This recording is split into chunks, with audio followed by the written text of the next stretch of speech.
The Simpsons hit US arcades in 1991. The game was both published and developed by Konami. The game was an arcade beat-em-up that allowed you to play as one of 4 different Simpsons family members: Bart, Lisa, Marge, and Homer. Who is that lavatory linksman, Smithers? Homer Simpson, sir, one of the fork and spoon operators from Sector 7G. Well, he's certainly got a loose waggle.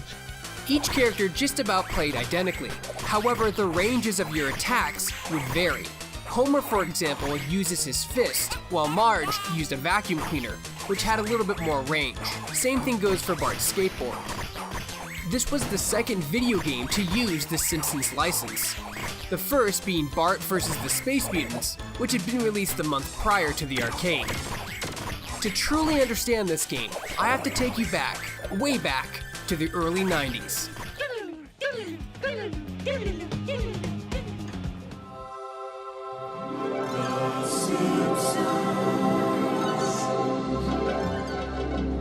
The Simpsons had quickly become a national phenomenon. They were everywhere: toys, t-shirts, memorabilia, and food. Open sesame. Hey, Joe, we're down to the last Butterfinger. Ah! The last Butterfinger!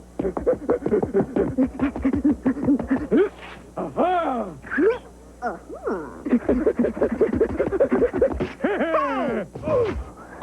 Simpson going deep.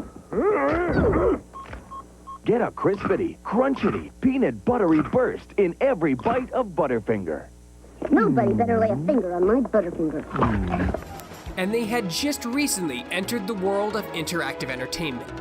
Fox had had a huge success on their hands, as The Simpsons became a global brand, so having an arcade beat-em-up with the famous family was of course an instant hit. However, it's the game's design that really stands out. From the environments, enemies, the bosses, and mini-bosses, even the mini-games were fantastic to play through. Ready? Go!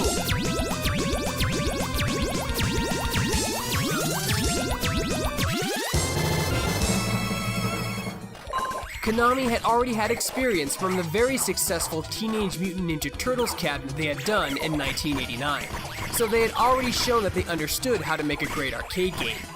There is a story, a very loose story. Mr. Smithers robs a diamond store for some reason and Maggie gets kidnapped. It's non-canon, but it gives some reasoning to the Simpsons beating up a ton of random people. The arcade cabinet supported up to 4 players simultaneously. There were also 2 variations of this cabinet. Of course, they had the 4-player version, but they also had a 2-player one. The 2-player one was incredibly rare to see, at least in the US. I personally never saw this version of the cabinet. The arcade had you play through 8 different levels, each with their own unique theme, enemies, and a boss fight.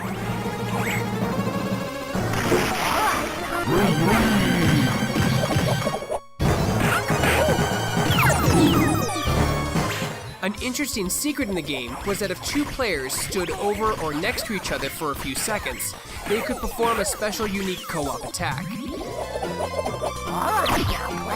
The game also featured weapon pickups like bowling balls, slingshot, and mallet. This arcade game had a superb level of detail, from the artwork on the cabinet itself to the small details in the game. The game even featured voice work from the original television actors themselves. Granted, not very much, but it was still present. It'd also be criminal not to mention the music.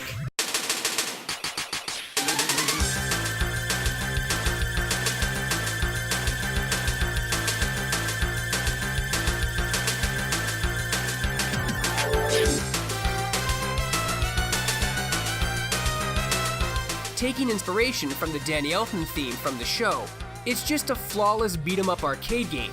Of course, the game had a massive successful run, and even though it was incredibly common due to them selling so many units, a fully working intact Simpsons cabinet can sell anywhere from $2,000 to $4,000. Nowadays, and hell even back then, licensed games were incredibly hit or miss, with a heavy emphasis on the miss. Say, cool dude, can I play too? It's only a 1-player game. Then how come it says 2nd player score? Mom! Bart's swearing! Hey, what the hell? No. Damn it, I wasn't swearing. Right now. But this arcade game has truly withstood the test of time, even if the Simpsons TV show hasn't. Have a request for an arcade corner? Tweet me and include #ArcadeCorner. For more videos like this and everything else gaming related, you're already in the right place. You're on Shacknews.com. Next time on Shaq's Arcade Corner.